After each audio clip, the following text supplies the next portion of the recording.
Página 202. Antropología de la muerte, Manuel Fernández del Riesgo, 2007. Los límites de la razón y el exceso de la religión. 5.0. La muerte hospitalaria y los nuevos ritos funerarios. 5.1. La muerte robada. En la sociedad del bienestar y del consumo, el acontecimiento del deceso se puede ocultar en el anonimato de los grandes hospitales. Esta es la forma moderna de morir, que Méndez Baiges ha denominado el modo tecnológico de morir, y Filipe Aries la muerte medicalizada. La muerte ha sido hospitalizada y aseptizada. Hoy en día, cuando casi el 85% de las personas muere en instituciones sanitarias, morir en el hospital ha entrado a formar parte de las costumbres sociales. García Palomero, Ética del final de la vida. Asistencia al paciente terminal, en Gómez Heras y Velayos Castelo, eds. 2005, 204. TV escribe. La gente prefiere que sus familiares que entran en la fase terminal de la vida, mueran en una cama de hospital. Y para esto, hay una razón. Es más fácil que a un enfermo terminal se le apliquen los paliativos del dolor, por autorización médica, que hacerlo en casa, sin asistencia de un profesional del dolor. Ya son 2 veces que he pasado por esta experiencia, el 13 de noviembre de 2001 y el 27 de febrero del 2025. El 2001 falleció mi padre a los 67 años de edad y en 2025 mi madre a los 80 años de edad. Ambos fallecieron en el mismo hospital. Que fallecieran en el hogar, sería algo muy duro para todos. El autor escribe. Pero el hecho de la hospitalización masiva de los enfermos, conlleva una serie de aspectos deshumanizadores, y poco tranquilizantes. Así, por ejemplo, las exigencias funcionales de la organización burocrática y el debilitamiento, cuando no la ruptura, de las relaciones personales entre el enfermo y la familia, que lleva, muchas veces, al abandono afectivo y a la soledad del primero junto a ello el abuso, a veces, de las manipulaciones terapéuticas, donde priman los parámetros técnicos. Los médicos se pueden convertir en auténticos tanatócratas o administradores de la muerte de los demás. La actual deontología médica se enfrenta a graves problemas éticos. Así, por ejemplo, el respeto a la vida y el derecho a morir con dignidad, la certificación de la defunción frente a la posibilidad de la extracción de algún órgano para el trasplante, que exige un tiempo límite, etc. Y en la medida en que, como ya comentamos, la muerte no se concibe ahora como un acontecimiento, sino como un proceso señalizado por un conjunto de presunciones, no se sabe a ciencia cierta dónde finaliza la vida y comienza la muerte. Ese límite es continuamente redefinido. Por este motivo, Nigel Barley nos recuerda cómo hay hospitales norteamericanos que tienen consejeros filosóficos de cara a asesorar en decisiones difíciles relacionadas con la frontera entre la vida y la muerte. Y es que, como vamos a ver, definir cuándo muere un ser humano, debe apoyarse desde luego en los datos científicos, pero estos resultan insuficientes si no van acompañados de ciertos criterios y presupuestos culturales y filosóficos. Las nuevas posibilidades de la medicina exigen el desarrollo de una tanatoética. Ya vimos cómo la definición de la comisión de la Harvard Medical School venía a coincidir con la muerte cerebral total. Pero esto no soluciona, sin más, todos los problemas éticos relacionados con la certificación del deceso. La parte superior del cerebro, denominado también encéfalo, que consta de 2 hemisferios y de la corteza cerebral, es donde se ubica lo referente a la conciencia de la persona, ver, oír, experimentar el placer y el dolor, tener deseos, planear objetivos, capacidad lingüística, etc. En cambio, en la parte inferior o tronco encefálico, es donde se ubica lo referente a las acciones o dinamismos inconscientes, respiración, latidos del corazón, movimientos reflejos, etc. Por tanto, cabe la posibilidad de que en un organismo humano, donde se haya dado la muerte cortical, se dé vida vegetativa sin vida consciente.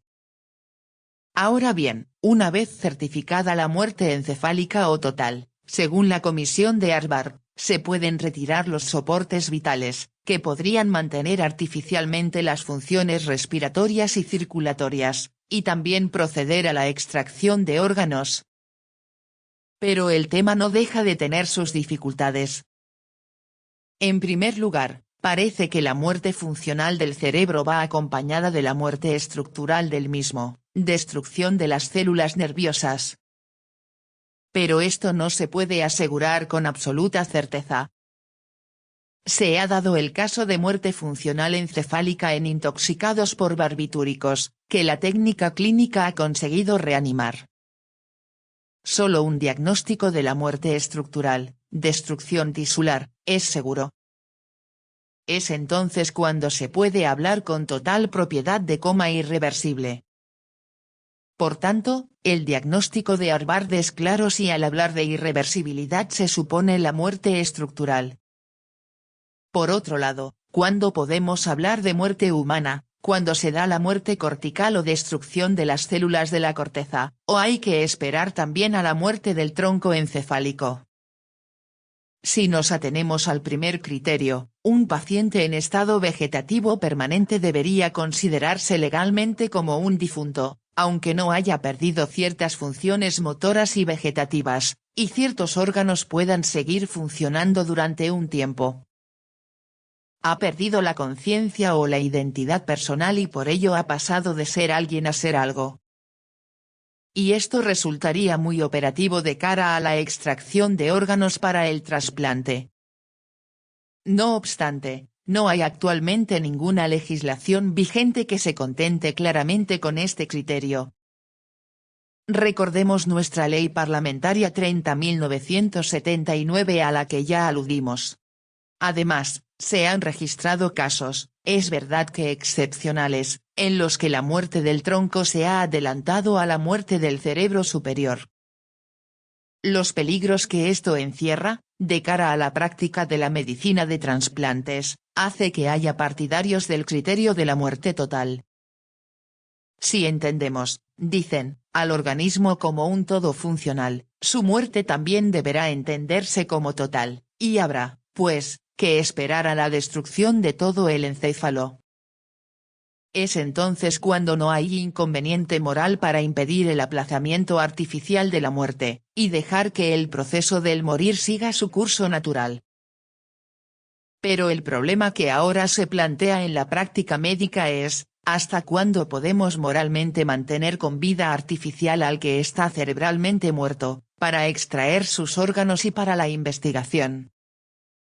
Para Hans Jonas, frente al pensador australiano Peter Singer, que de modo mucho más pragmático se contenta con el solo criterio del estado vegetativo permanente, ya que allí habrá cierto funcionamiento integrado y unitario del organismo pero no identidad consciente y personal, el criterio de muerte cerebral no es suficiente, y habrá que contar con la total desaparición de las funciones vitales. No teniendo aún claro dónde está el límite entre la vida y la muerte, no podremos caer, se pregunta Jonas forzando el argumento al extremo, en abusos y agredir a una posible sensibilidad difusa en la actividad orgánica no cerebral. ¿No estaremos agrediendo la dignidad de quien tiene muerto el cerebro y vivo el cuerpo?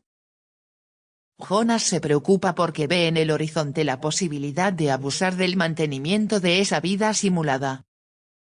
El muerto vivo puede convertirse en un banco de órganos y de sangre que se autorregenera, en una fábrica de hormonas, en un medio para la investigación inmunológica o de enfermedades infecciosas, etc.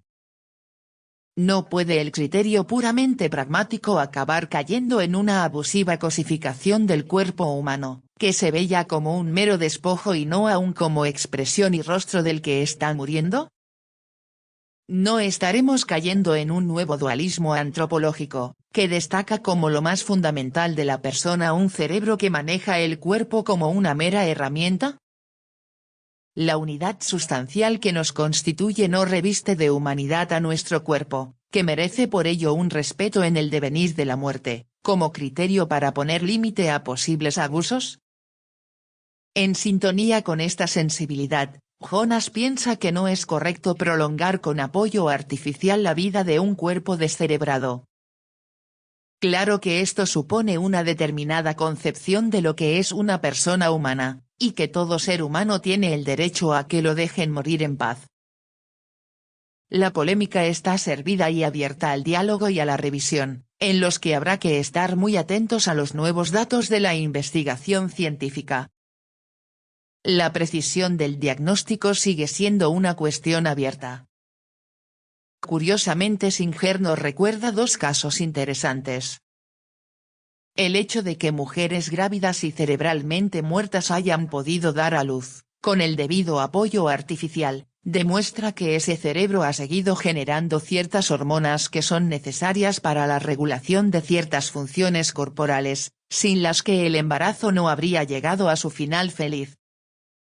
También se ha observado que cuando se interviene a esos organismos para la extracción de órganos, tiene lugar un aumento de la presión sanguínea y una aceleración en el latido del corazón. Por todo ello, ¿está realmente el cerebro muerto del todo? La intención de Singer es denunciar las contradicciones en que nos desenvolvemos, y quedarse con el criterio antropológico de la muerte del cerebro superior como equivalente a la muerte humana, y con el criterio ético-social de tantos pacientes que pueden beneficiarse de las nuevas técnicas médicas y quirúrgicas. El reto actual es cómo hacer compatible el respeto a la dignidad del que muere con las nuevas posibilidades de curación, que ese acontecimiento hoy encierra gracias al desarrollo de los nuevos conocimientos y de las nuevas técnicas. Bonete Perales, muerte encefálica, implicaciones éticas, en Gómez Heras y Velayos Castelo, eds. 2005, 221-254 Bonete, 2004 Jonas, 1997, capítulo 10, 11 Singer, 1997-2003. Junto a estas arduas cuestiones, también debemos de recordar que la biotecnología puede separar de la realidad. El enfermo se puede sentir abandonado, en medio de los complicados artefactos de los cuidados intensivos, atendido por profesionales con muy buenas intenciones, pero, a la postre, personas desconocidas. Para los profesionales de la medicina, muchas veces, el paciente es, antes que nada, un sujeto clínico a observar y estudiar más una enfermedad a combatir que un individuo que, a lo mejor, no desea el ensañamiento terapéutico por muchos intereses de investigación que estén en juego. Intereses que pueden convertir la tenacidad razonable en obstinación desmesurada, olvidando que el morir puede tener su duración y contenido propios, C. L. Erzlin, y que el intento de alargar la vida no puede identificarse, en la práctica médica, con prolongar cruelmente la agonía.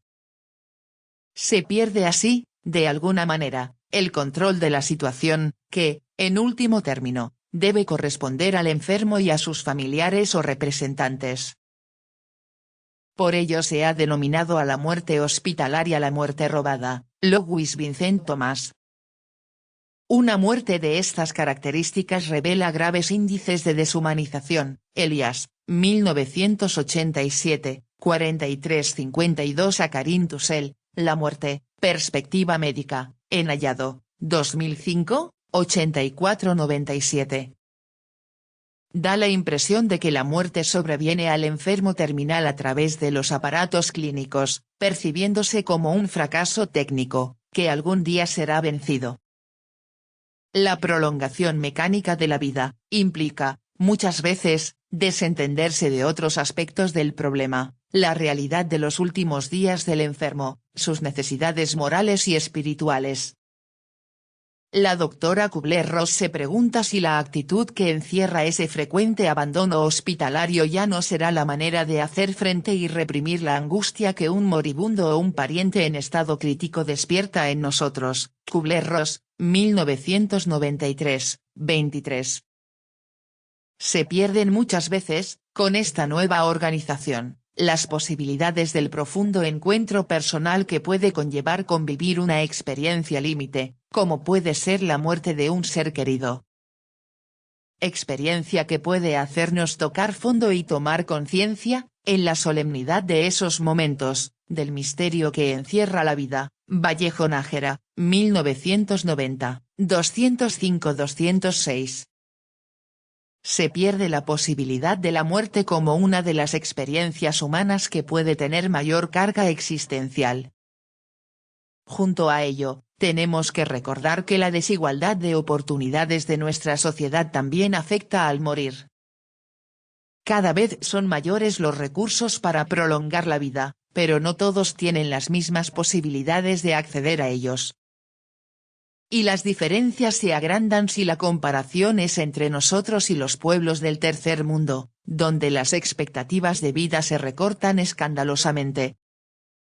Una reformulación de la teoría de la justicia, que ha desarrollado una teoría de las capacidades humanas, nos recuerda, como escándalo inadmisible, el que hoy haya en nuestro mundo millones de personas que no tengan una expectativa razonable de vida. Algo que podría paliarse si se desarrollara una investigación bioética con criterios globales, se planetizara una sanidad mínimamente digna, y la industria farmacéutica no se guiara exclusivamente por criterios crematísticos. Claro que todo ello es música celestial mientras no haya instancias de gobernabilidad planetaria, por ejemplo, una OMS reforzada en una ONU que también necesita de reformas profundas. Guerra, diferencias culturales y derechos humanos, una cuestión urgente para la bioética global, en Gómez Heras y Velayos Castelo, eds. 2005, 99-112. Recordemos también que la posible igualdad presocial o biológica, quedó, en la sociedad tradicional, sobredeterminada por lo que Ziegler llama la sutil estratificación de la inmortalidad de los difuntos. Y es que hubo un tiempo en que el ser enterrado en la nave de un templo era garantía de especiales protecciones y beneficios. La estratificación social sigue aún objetivándose en las tumbas de nuestros cementerios. Así como hay tumbas humildes, las hay que superan las casas ordinarias de cualquier vecindario de una ciudad.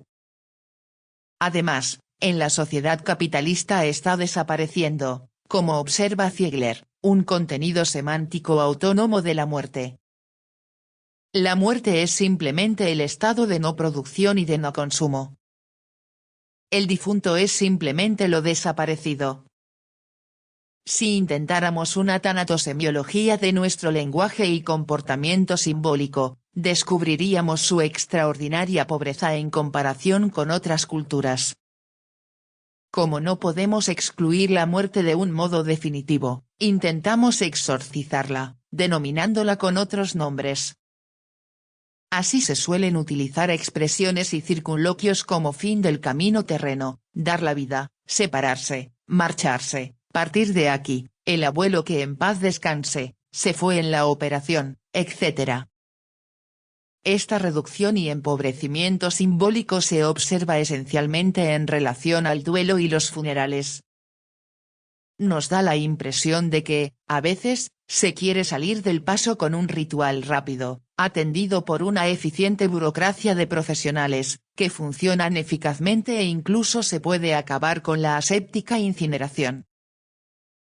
El duelo, antiguamente, exigía el luto y, si no la paralización, al menos la disminución de la vida social.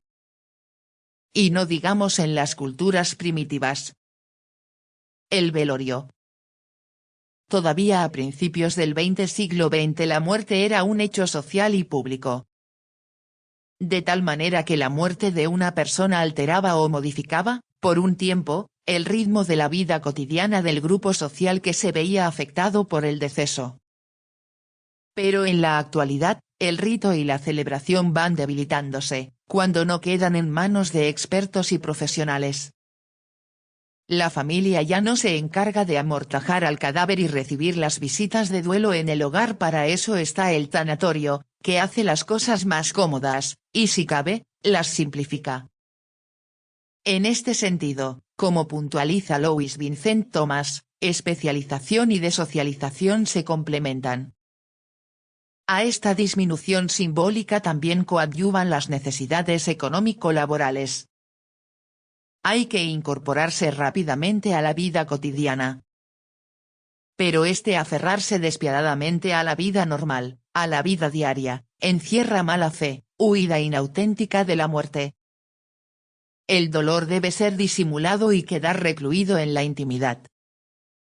Se debe interiorizar el duelo, y hacerlo, más que fenómeno social, fenómeno de conciencia. Ya solo queda como residuo el culto a las tumbas el Día de los Difuntos, 2 de noviembre, y algunas excepciones extraordinarias, como en el caso de alguna figura relevante del mundo de las letras o del mundo político. En el último caso generalmente por la rentabilidad que suele tener entonces la ceremonia. Son los que Louis Vincent llama los muertos fecundos. Da la impresión, en fin, de que la sociedad no quiere participar de las emociones de los afectados. Incineración vs inhumación. La misma incineración puede implicar una nueva representación de la muerte, y una nueva valoración del muerto y de la relación que con él se mantiene, que no son sino exponentes de un proceso social de exoneración de la muerte. La tradicional práctica funeraria de la inhumación tenía un valor simbólico, como parte de un ritual, que marcaba y establecía el tránsito de la vida a la muerte. Así, el muerto quedaba instituido como difunto y antepasado, figuras del destino social, y religiosamente como iniciación y espera a una nueva vida. Pero la sustracción de la muerte del ámbito familiar, despoja al difunto del contexto donde podía adquirir el valor de antepasado, como fundador y rector moral de la familia, y como su referente histórico. La inhumación implicaba, pues, una apropiación simbólica de la muerte, para procurar su integración social, y conjurar así a la naturaleza. Duelo e inhumación no eran sino un hacer apropiatorio sobre el difunto para resistir simbólicamente su pérdida. Frente a ello, la nueva práctica de la incineración puede obedecer a una mentalidad más aséptica, profiláctica, higiénica y desritualizada, que busca otro hueco social para los muertos. El cadáver se ve ahora como residuo contaminante, Cordero Moreno y 10 Ramos, La extemporaneidad social de la muerte, en Sistema, 1988, 103, 106, 115. Por otro lado, el espacio urbano dedicado a los cementerios tradicionales se ve, cada vez más, como anacrónico y poco rentable. La incineración, aparece, pues, como la solución más racional e higiénica, y la más pragmática y económica. Claro que ello a costa de la disminución de los elementos expresivos y simbólicos, y el predominio de los profilácticos. Y ello puede encerrar, como ya hemos dicho, una exoneración social de la muerte, con su carga de deshumanización. Para que la incineración pudiera significar una reconquista auténtica de la muerte debería reunir ciertas condiciones, que le permitieran compaginar sus aspectos positivos de higiene, ahorro de suelo y evitación de la explotación comercial de la inhumación, con la recuperación social personal de la muerte, esto es, el recuerdo de la persona fallecida y su historia, sobre lo puramente material, esto es, el cuerpo ahora solo cenizas en el columbario. La incineración todavía padece ciertas reticencias por parte de nuestra sociedad. Pero sobre todo, el rito un tanto tecnificado y pobre desde el punto de vista simbólico, está necesitado de un revestimiento simbólico de mayor riqueza que lo haga más significativo.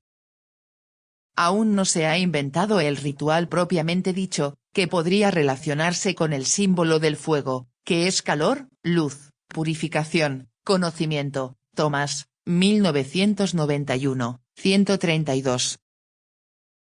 Si la sociedad occidental avanzada asume la muerte es solo bajo la modalidad de su explotación comercial. Buen testimonio de ello lo constituye la industria funeraria americana. Los funeral directors han tomado la iniciativa de establecer las casas del muerto, Funeral Home, que descarga a la familia de tareas dolorosas y complejas, procurándole al muerto las atenciones que la sociedad le niega. Las técnicas de maquillaje y acondicionamiento protegen, además, a los vivos, escamoteando al difunto su estatuto de muerto, y convirtiéndolo en un muerto viviente. Aries, 1983, 497. Como comenta Lepp, esos usos funerarios revelan, en el fondo, el acentuado miedo a la muerte de una sociedad colmada de bienes y de confort, que con esas técnicas pretende exorcizarlo. Lepp, 1966, 102. TV escribe. Al muerto, se le viste, se le maquilla, se le inyectan líquidos en el rostro. Y así, con esa imagen renovada, aparece ante los dolientes como alguien lozano, con una expresión de paz. El autor escribe. Y aunque se suele imponer la idea de que esta es la única manera de celebrar, en la sociedad urbana, un funeral digno, el aspecto crematístico no deja de desenmascarar el montaje. Esta mercantilización del ritual funerario acaba resultando impúdica y obscena, pues mezcla dos órdenes, el dinero y la muerte, que se excluyen al carecer de equivalentes. De hecho, la muerte marcaría el límite de acción de ese equivalente general que es el patrón dinero. De ahí que se vivencie como una ofensa personal, juegan con tus sentimientos, es una vergüenza, se aprovechan de tu dolor, Cordero Moreno y 10 Ramos, la extemporaneidad social de la muerte, en Sistema, 1988, 105. Muerte esquivada. No obstante, hay que concluir que este enmascaramiento y ocultamiento de la muerte, no deja de acabar en fracaso, pues por manipulada y cosificada que esté una sociedad, los seres humanos siguen muriendo, y ellos lo saben. Por tanto, una reflexión sobre la vida humana que prescinda de la muerte resulta inútil y trivial, y vivir de espalda a ella es vivir en la mentira, y en un autoengaño que acaba en derrota. Es más, esa represión de la conciencia de la muerte no puede ser, a la postre, más que origen de ansiedades, propias de una existencia inauténtica y degradada. Somos incurablemente una imposibilidad, de cuya amenaza y cuestionamiento no podemos zafarnos. Y el problema está en que la muerte esquivada se convierte en más espantosa cuando se presenta. El moribundo no sabe asumir su situación, y el médico tampoco sabe acompañarle ni ayudarle. La muerte se convierte así en un acontecimiento padecido en la nesciencia. Ziegler, 1976, 130. El médico, en cuanto servidor y ministro de la vida, tiene en la muerte a su mayor enemigo, pero esto no le autoriza a mirar para otro lado cuando se topa con el enfermo moribundo.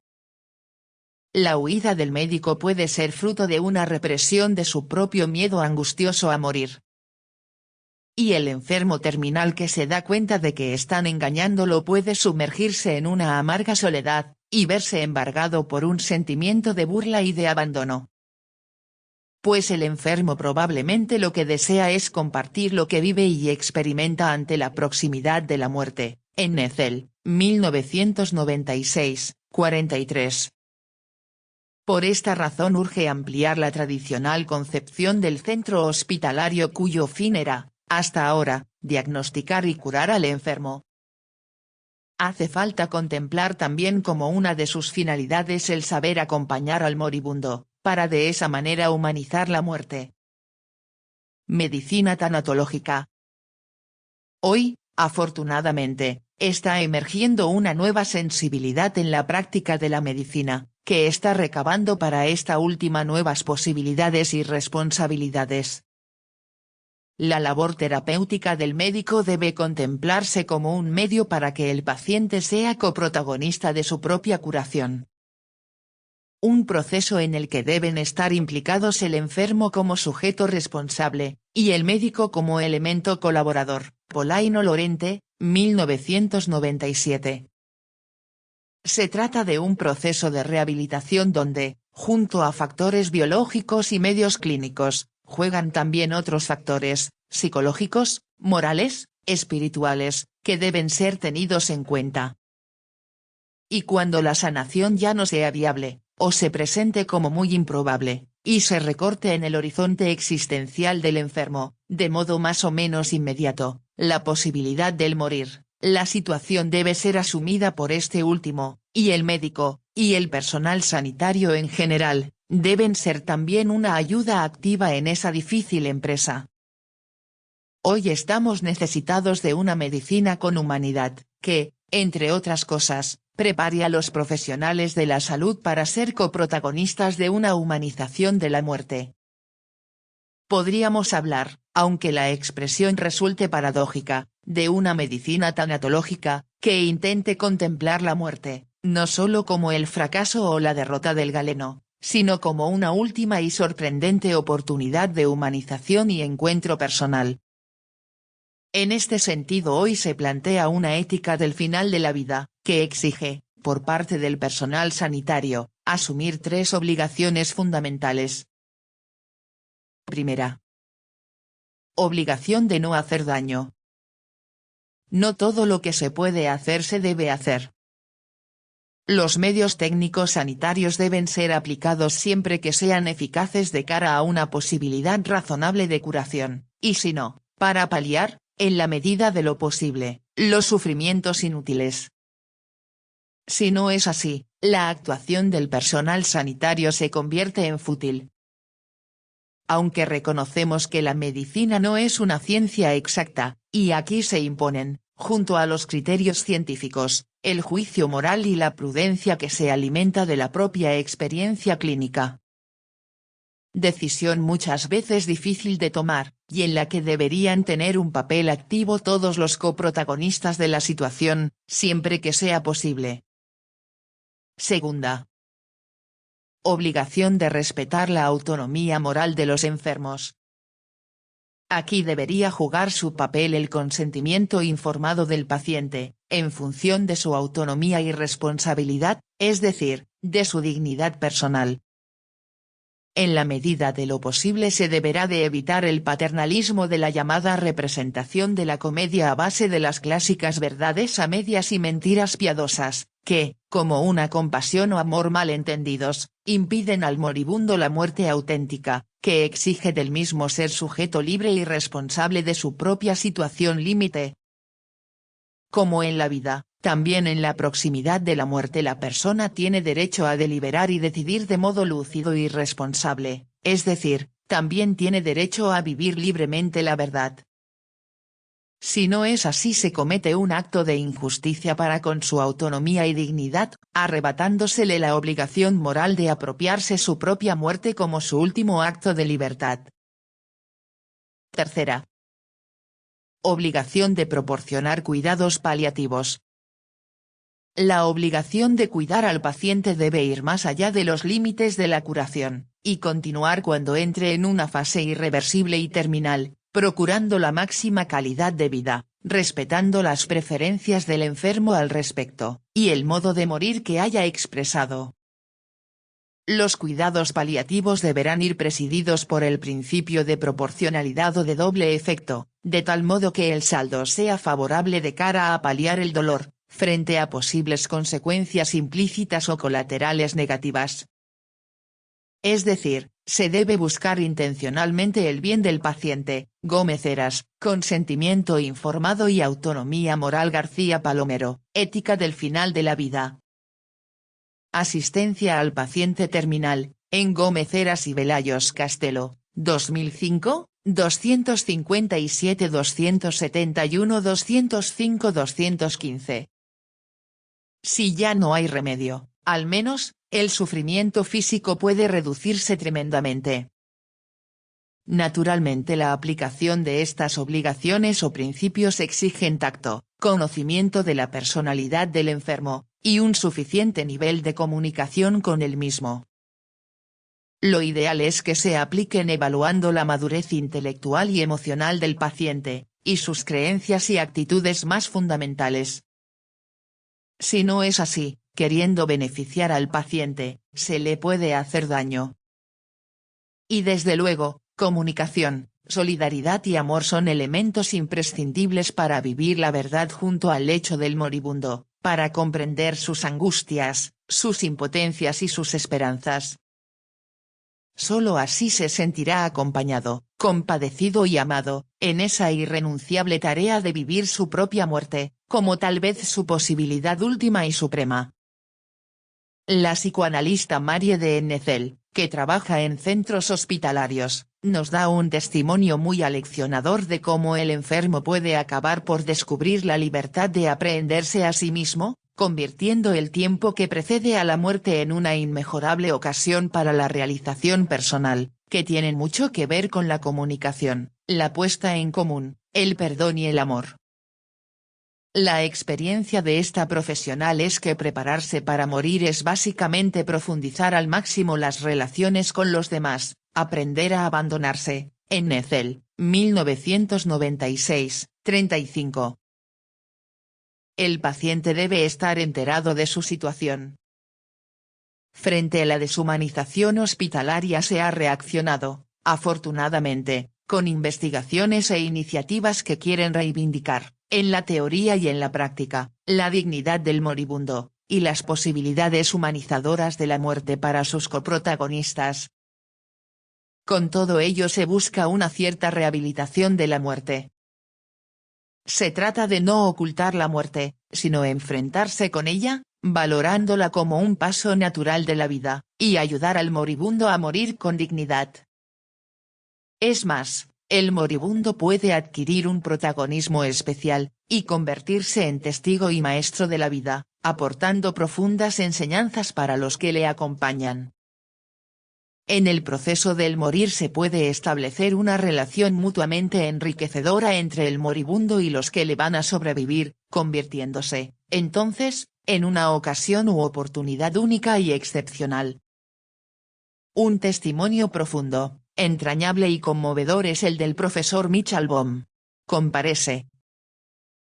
Albom, 1998. No abandonar al enfermo terminal. Han ido apareciendo centros especializados en el tratamiento y acogida de enfermos terminales y moribundos. Baste citar como ejemplo, los hospices fundados por la enfermera Cicely Saunders, y del que es prototipo el St. Christopher's Hospice de Londres, fundado en 1966. Se encuentran también en Estados Unidos y Canadá. Estos centros, con sus programas multidisciplinarios, proporcionan cuidados, ayudas y apoyos al paciente terminal, y a los familiares que le acompañan. En estos centros, como en experiencias parecidas, se ha ido alumbrando una sabiduría tanatológica que destaca la importancia del acompañamiento. Es muy importante que el moribundo se sienta acompañado y comprendido en su trayecto final. Para ello es necesario estar físicamente a su lado, sostener su mano, saber escuchar, intentar responder a sus expectativas, darle afecto y satisfacer sus necesidades corporales e incluso estéticas. Junto a ello, el tratamiento médico siempre estará orientado, en último término, por criterios éticos y valores que garanticen la dignidad humana, frente al ensañamiento terapéutico. Ese clima de comunicación y comprensión, donde pueden además dirimirse cuestiones pendientes, sanarse viejos resentimientos, y triunfar el perdón y la reconciliación, alumbra una dinámica que puede ayudar al moribundo a mantenerse fiel e identificarse con lo mejor de sí mismo hasta el final. Stoddard, 1992. Pionera en las investigaciones que pueden promover una ayuda humanizadora para morir con dignidad, ha sido la doctora Elisabeth Kubler-Ross.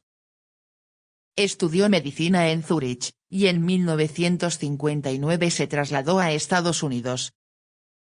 Se interesó por la psiquiatría intuitiva, que en lugar de medicamentos aplica la interacción personal, y la practicó con los esquizofrénicos en el Hospital Estatal de Manhattan. También ha impartido docencia en el área de psiquiatría en la Universidad de Chicago.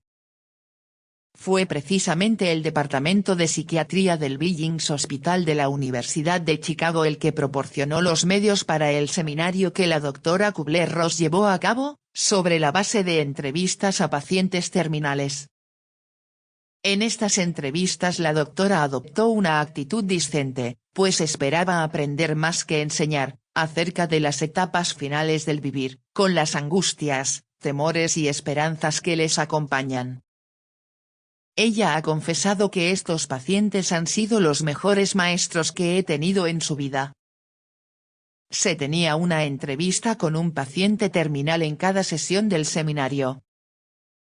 Luego los miembros del seminario, que habían sido espectadores sin ser vistos mediante un cristal de una única dirección, se reunían, una vez retirado el paciente, y discutían, consideraban y ponderaban las respuestas del paciente, tanto racionales como emocionales. Y para terminar, como nos dice la propia doctora, intentamos una comprensión psicodinámica de lo que nos ha sido comunicado y concluimos encomendando ciertas actitudes que esperamos hagan más agradable los últimos días o las últimas semanas del paciente. Kubler-Ross, 1993, 44. El conocimiento mutuo de los participantes en el seminario hizo que las discusiones se convirtieran en una auténtica terapia de grupo. El moribundo se encuentra en una situación especial, pues en su postración ya no pertenece del todo al mundo de los vivos, sin haber salido todavía de este mundo. Ese encontrarse en la línea divisoria o fronteriza entre la vida y la muerte, hace que el morir tenga una vivencia específica y particular. Vivencia dramática que fue estudiada y compartida por la doctora, gracias a su metodología de charlas y entrevistas. Su labor por humanizar la muerte, compartiendo la situación límite con sus protagonistas, y el enriquecimiento moral y espiritual que ello le ha proporcionado, son realmente importantes y aleccionadores. Fases de la muerte. Kubler-Ross se interesó por analizar y comprender las distintas experiencias por las que pasaban los pacientes cuando adquirían conocimiento de su próxima muerte. Su trabajo de campo, por decirlo de alguna manera, le ha llevado a elaborar un proceso tipo, al que, lógicamente, cada caso particular se adapta más o menos. Es decir, no tienen que darse siempre todas las fases de una manera nítida y diferenciada. Las fases de la vivencia de la muerte de las que habla Kubler-Ross son 5, negación, cólera, regateo, depresión y aceptación. La primera toma de conciencia de la proximidad de la propia muerte suele producir un choque crítico, que va acompañado de estupor y agitación. Los mecanismos de defensa que ello genera son las 4 primeras fases que hemos mencionado. El rechazo o negación puede llevar a no aceptar el veredicto consultando a otros médicos, a no aceptar el tratamiento bajo el pretexto de que ya se encuentra mejor, etc. Hasta cierto punto es normal, dice Kubler-Ross, como mecanismo para amortiguar el duro golpe, y recobrarse para luego movilizar otras defensas, menos radicales. Kubler-Ross, 1993, 60 y ss. Y así un sentimiento de injusticia e indignación, porque yo, joven y lleno de ilusiones, y no el viejo vecino crónicamente enfermo. Puede alimentar sentimientos de frustración, de envidia, de resentimiento, de cólera y agresividad indiscriminados, contra la familia, el personal hospitalario, Dios, o incluso uno mismo. Esta fase es difícil de afrontar por los coprotagonistas de la historia, y exige, por parte de ellos, mucha paciencia, tacto, comprensión y actitud de escucha y dedicación. El alivio que experimenta el paciente al manifestar su enojo y liberar sus tensiones, le ayudará a avanzar hacia otra fase del proceso. Kubler-Ross, 1993, 73 y ss. Esta fase puede mezclarse con momentos depresivos, que le pueden llevar a la etapa del regateo. Es una fase irracional en la que se trata de pactar, con Dios, con uno mismo, para conseguir una prórroga, aunque, a veces, cumplido el plazo, se quiere volver a prorrogar. es como una recuperación de la táctica infantil del pacto.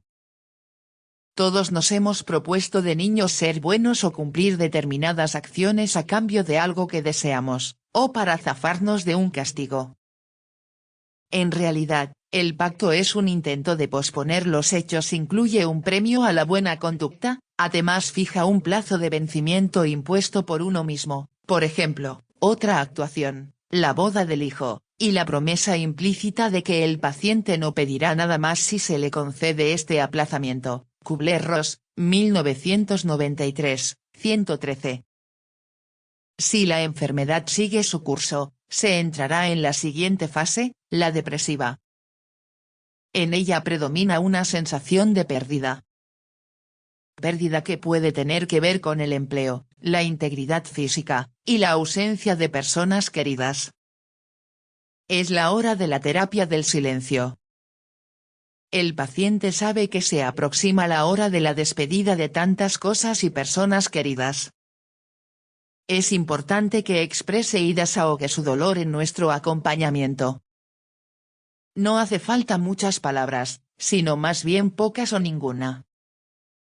Es mucho más un sentimiento que puede expresarse mutuamente y a menudo se hace mejor tocando una mano, acariciando el cabello, o sencillamente, sentándose al lado de la cama, en silencio. Kubler-Ross, 1993, 118 comparece 346. Y desde esta situación, el paciente puede abrirse, finalmente, a la fase final de la aceptación, que permite una muerte serena, una vez que haya podido expresar y compartir sus sentimientos.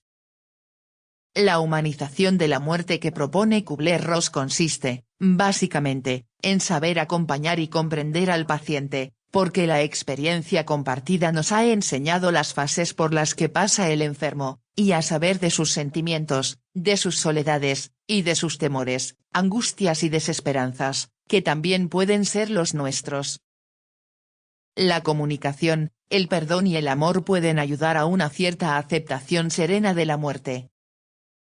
Evidentemente, en la realidad concreta, diversa, variopinta, y que siempre es única porque no hay dos seres humanos iguales, las fases pueden superponerse, alguna ausentarse o sucederse rápidamente, incluso el proceso sufrir una regresión, y volver a iniciarse. Como nos recuerda Louis Vincent Thomas, en el caso del niño la primera fase puede no darse, y el anciano puede llegar con facilidad a la fase de la aceptación. Es pues, la tipología de Kubler-Ross, fruto, al fin y al cabo, de la observación compartida y de la inducción, una tipología solo orientativa, que puede ayudarnos a comunicarnos, a acompañarnos y a enriquecernos. Pero sabiendo que la realidad siempre es más rica y sorpresiva, y que la teoría y el modelo pueden ser revisados, corregidos y completados. Página 214.